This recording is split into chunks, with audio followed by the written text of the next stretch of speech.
আমাদের দেশে 52 হয়েছে, 62 হয়েছে, আমাদের দেশে 69-এর গণ অভ্যুত্থান হয়েছে, 71-এর মুক্তিযুদ্ধ হয়েছে, 90 সালের গণ অভ্যুত্থান হয়েছে। কিন্তু যা ঘটেছে তা 90 এমনকি 69-এর গণ অভ্যুত্থানকে ছাড়িয়েছে।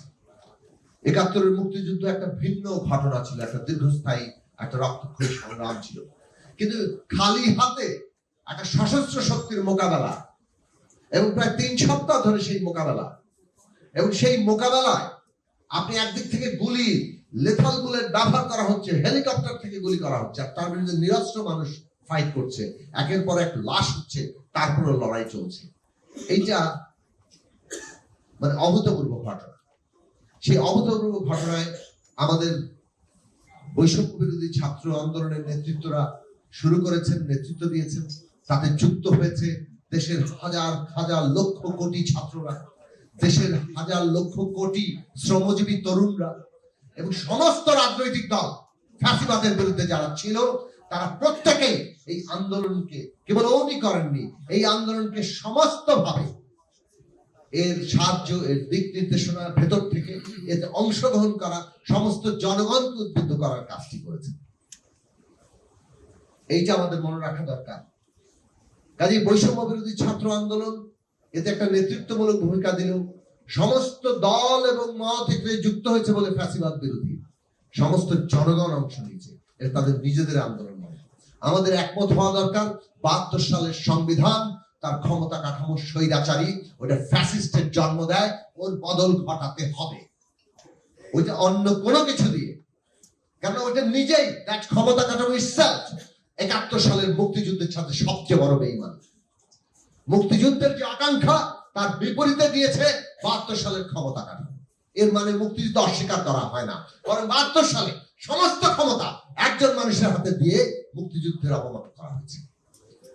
এমনকি মুক্তিযুদ্ধের যে ঘোষণা, এই রাষ্ট্র কোন লক্ষ্যে চলবে, 3 মূলনীতি, সাম্য, মানবিক মর্যাদা, সামাজিক ন্যায় বিচার, 72 সালে জনগণের কোনো কনসেন্ট ছাড়াই ওই ঘোষণাকে বাতিল করে দেওয়া হয়েছে, ওটাকে গ্রহণ করা হয়নি। এই কেবল পঞ্চদশ সংশোধন পরে এটা অ্যাপেন্ডিক্স হিসেবে ঢুকেছে। এইগুলো বাস্তব সত্য ঘটনা। কাজে আজকে আমাদেরকে সংবিধান বদলাতে হবে, এইটা তো কোনো নতুন প্রশ্ন নয়, এটা তো 31 দফার কেন্দ্রীয় প্রশ্ন। সংবিধানের ক্ষমতা কাঠামো বদল করা হবে এবং সেখানে অনেকগুলো প্রস্তাব আনা হয়েছে। সেখানে হয়তো এখনো তর্ক চলবে কোন কোন প্রস্তাবকে আরেকটু এক্সটেন্ড করা যায়, সত্যিকার অর্থে একটা ক্ষমতা ভারসাম্যের জায়গায় নিয়ে যাওয়া যায়, যেটা জবাবদিহিতা তৈরি করবে। কিন্তু এই আলোচনাটা তো কাউকে না কাউকে করতে হবে। কে করবে আলোচনা? হ্যাঁ, আমরা নিজেরা করেছি। এখন যখন সমস্ত জনগণের অংশের সাথে আলোচনা করতে হবে, একটা অন্তর্বর্তী সরকার আমরাই সমর্থন দিয়ে করেছি, তারা একটা ফ্যাসিলিটেট করবে। এর চাইতে বেশি কিছু করতে চাইলে তো কেউ আমরা একমত হব না। কাজেই অন্তর্বর্তী সরকারের দায়িত্ব এই যে সংস্কার, এই যে একটা রূপান্তর, সেইটাকে এগিয়ে নিয়ে যেতে সাহায্য করা, ফ্যাসিলিটেট করা। এর চাইতে বেশি কিছু করতে গেলে কেউই একমত হবে না, তখন আমরা সকলে মিলে এর বিরোধিতা করতে পারবো। এবং এই সরকারকে এত সোজা না বাংলাদেশে অন্য কিছু করে ফেলা। হ্যাঁ, ষড়যন্ত্র আগে হয়েছে, ভবিষ্যতে হতে পারে, কিন্তু ষড়যন্ত্রের বিষটা এই অভ্যুত্থান ভেঙে দিয়েছে এবং সেইটার উপরে আমাদের দাঁড়ানো দরকার।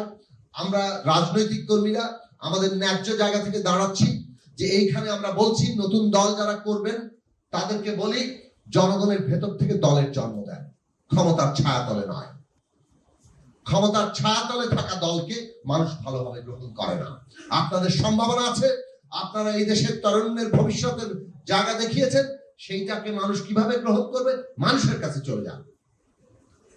কিন্তু যদি এইটাকে কেউ ক্ষমতার ছায়াতল আর কোন দেশি বিদেশি মিলিয়ে কোন ষড়যন্ত্রের রূপ দিতে চায়, কোন মাইনাস টাইনাস ফর্মুলা আনতে চায়, বাংলাদেশের মানুষ এটাকে একেবারে তুড়ি মেরে উড়িয়ে দিবে। এটা পরিষ্কার করে এটুকু বলা যায়। একজন রাজনৈতিক কর্মী হিসেবে অভিজ্ঞতার জায়গা থেকে কথা বলতে পারি। সুতরাং যার যা মেসেজ পাওয়ার তারা মেসেজটা নিয়ে নেয়। জনগণের সংগ্রামের চাইতে বড় মহৎ কিছু এই দেশে আমি কোনোদিনই আমার ব্যক্তিগতভাবে, আমাদের দল কখনো স্বীকার করবে না। জনগণের সংগ্রাম কোনটা ন্যায্য, কতটুকু ন্যায্য, সেটা বিচার করতে পারেন। সেই ন্যায্যতার জায়গা আছে। 15 বছর 17 বছর এই দেশের মানুষ কোনো দাবি দাওয়া নিয়ে নামতে পারে নাই। আজকে তাদের দাবি দেওয়া আছে। গরিব মানুষের পেটে হাহাকার আছে, কর্মচারীরা, শ্রমিকেরা, তাদের জীবনে ভয়ঙ্কর সংকট আছে, কাজে আমরা কেবলমাত্র রাজনৈতিক সংকটের কথা বলে, রাজনৈতিক পরিস্থিতি খারাপ হতে পারে বলে তাদের আন্দোলনকে আমাদের বিরোধিতা করলে হবে না। বরং রাস্তায় যারা আছে, আমরা অন্তর্বর্তী সরকারকে অভিযুক্ত করতে চাই, জনগণের দাবিগুলোকে তারা পাত্তা দিচ্ছেন না যথেষ্ট, জনগণের দাবিগুলোকে যথেষ্ট তারা গুরুত্বের সাথে নিয়ে দ্রুত সমাধান করছেন না।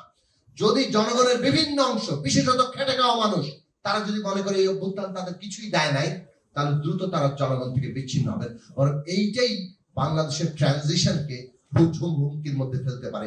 জনগণ যদি অভ্যুত্থান থেকে বিচ্ছিন্ন বোধ করে, সেটাই ফ্যাসিস্টদের, পতিত ফ্যাসিস্টদের নানা ধরনের ষড়যন্ত্রের সবচেয়ে বড় শক্তি যোগাবে।